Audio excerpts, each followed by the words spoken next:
Nama daerah Sukolilo kini tengah jadi sorotan netizen. Sukolilo adalah sebuah kecamatan di Kabupaten Pati, Jawa Tengah. Ramainya publik membicarakan Sukolilo setelah viral video seorang bos rental mobil tewas dianiaya di daerah tersebut. Bahkan kini muncul informasi terbaru soal Sukolilo yang dikenal sebagai kandang bagi penadah mobil bodong. Korbannya adalah Burhanis. Ia tewas dikeroyok warga desa tersebut. Padahal dia sedang mengambil mobilnya yang digelapkan penyewa yang tinggal di desa itu. Sebuah akun X @sekcation mengaku pernah mengalami pengalaman pahit di kawasan itu. Bukannya mengembalikan, pelaku yang menggelapkan mobil justru memberikan ancaman bahwa nyawa akan menjadi taruhan jika mengambil kendaraan dari kawasan Pati itu.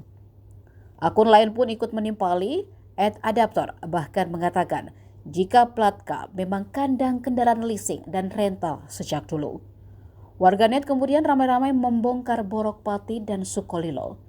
Netizen lainnya yang kemudian beberapa dari mereka merupakan pengusaha rental mobil juga mengatakan bahwa wilayah tersebut, Pati dan Sukolilo, memang daerah zona hitam bagi para pemilik usaha rental mobil.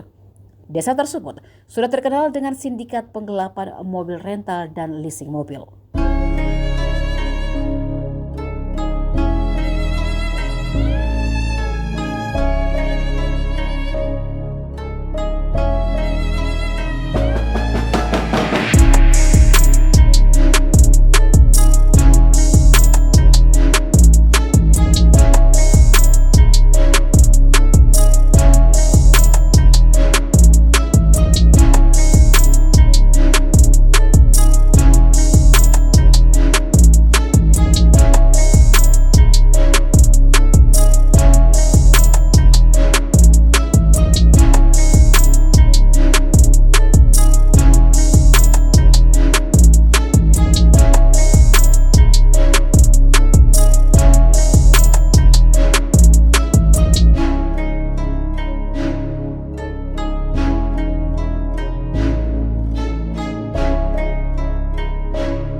Download Tribun X sekarang, menghadirkan lokal menjadi Indonesia.